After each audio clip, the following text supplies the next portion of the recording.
In this video, I will show how to type summation symbol sigma sign in Microsoft Excel.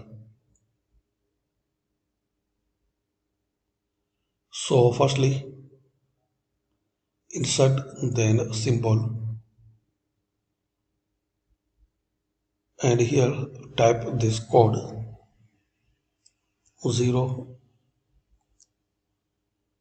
03A3. Now here select normal text, then type this code 03A3.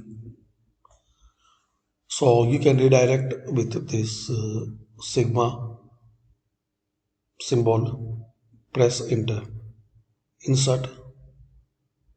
So this way you can insert this code in Microsoft Excel.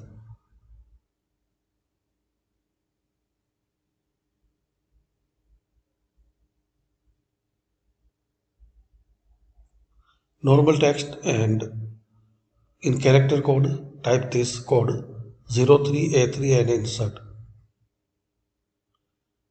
Thanks for watching.